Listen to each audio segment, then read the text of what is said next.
गरीब और पिछड़ों की तरक्की के लिए उन्होंने बिहार में सबसे पहले सरकारी नौकरियों में आरक्षण देना शुरू किया। उनका यह फार्मूला कर्पूरी फार्मूला कहलाया।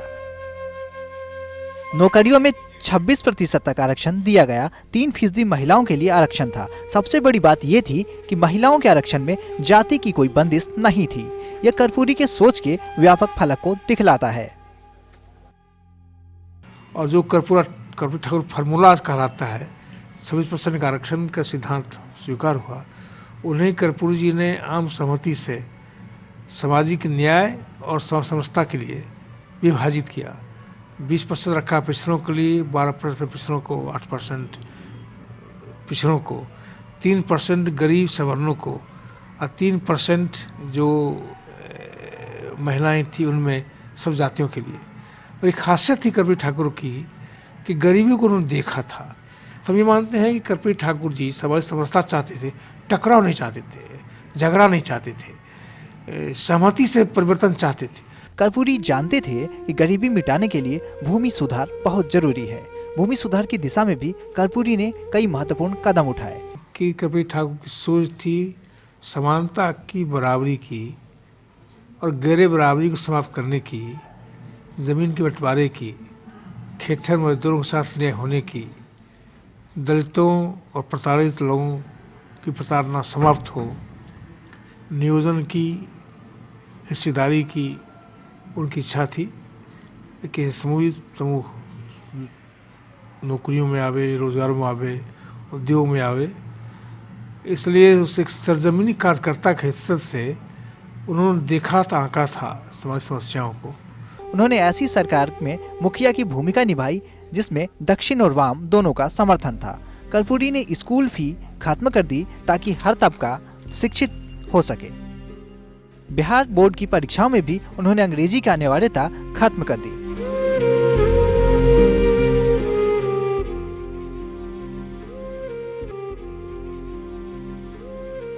कर्पूरी ने गरीबी को न सिर्फ नजदीक से देखा था बल्कि उसे महसूसा भी था। वो जानते थे कि गरीबों के लिए फाइलों में बनने वाली योजनाएं कहां दम तोड़ देती हैं। इसलिए उन्होंने जनता से सीधे जोड़ने की पहल की। कभी भी कोई भी कर्पूरी ठाकुर से मिलकर अपनी बात रख सकता था। वो हमेशा आम लोगों के बीच रहते थे, आम लोगों सा जीवन जीते थे। तो जो एक मुख्यमंत्री की हैसियत से फिर 77 के बाद के जो मुख्यमंत्री हुए, जो उन्होंने एक अपनी छाप छोड़ी अपनी ज़िंदगी, वो अनुकरणीय है। वो मुख्यमंत्री ऐसा था जो उनके घर कमरे के अंदर उनके बेडरूम में जो चाहे जाकर सो जाता था। कर्पूरी जी कभी कभी ऐसा होता था कि उनको अपने बेड पर जगह नहीं मिलती तो नीचे दरी पर सोते थे। आज जब हमारे समाज का दायरा सिमट रहा है, नीतियों और सोच पर स्वार्थ हावी है, ऐसे में कर्पूरी ठाकुर की याद बरबस आ जाती है। इतना तो तय है कि अगर हमें नया बिहार बनाना है तो इसका रास्ता कर्पूरी ठाकुर के विचारों और सिद्धांतों के बीच से ही गुजरता है।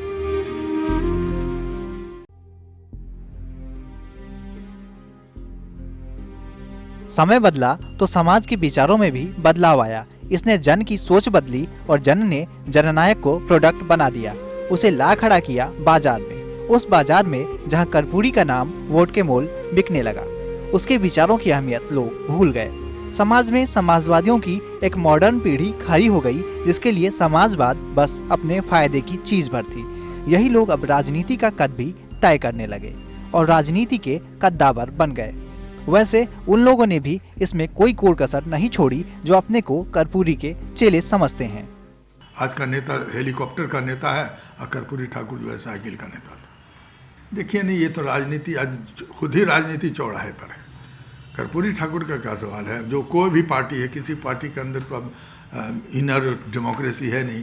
कर्पूरी ठाकुर वगैरह डेमोक्रेसी की बात करते थे। आज जब कोई पॉलिटिकल पार्टी खुद ही डेमोक्रेट नहीं है, ऑल इंडिया लेवल के ऊपर जो डेमोक्रेसी, और उसके आधार पर हम डेमोक्रेसी बनाना चाहते हैं, तो ये बिल्कुल एक तो नारेबाजी लगती ही है। नई राजनीति में आम लोग कटते गए और यहाँ वो आवाम जिसे लेकर कर्पूरी जीते थे बहुत दूर चली गई।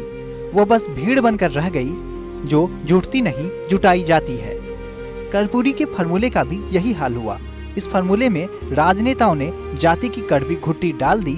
इससे आम आवाम तो वहीं खड़ी रही। हाँ, राजनेताओं के बैंक खाते जरूर भारी होते गए। जो समाजवादी पार्टी बनी उस जमाने में जनता पार्टी बनी, फिर राष्ट्रीय जनता पार्टी दल बना, समता पार्टी बनी, आज जनता दल यूनाइटेड हैं।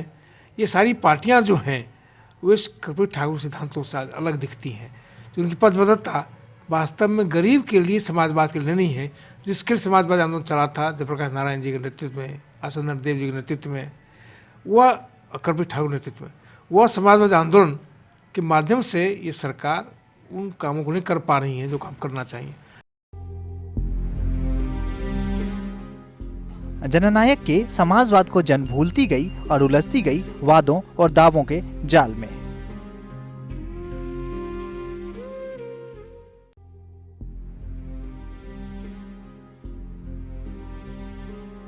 वो कहते थे, बिहारियों जागो, उठो, चलो, कदम बढ़ाओ और बगावत करो। अगर सरकार आर्थिक समता और सामाजिक विषमता के विपरीत काम करती है तो वह पूंजीवाद की पोषक है। संसद के विशेषाधिकार कायम रहें, अक्षुण्ण रहें, बढ़ते रहें आवश्यकता अनुसार, परंतु जनता के अधिकार भी। यदि जनता के अधिकार कुचले जाएंगे तो आज न कल जनता संसद के विशेषाधिकारों को चुनौती देगी।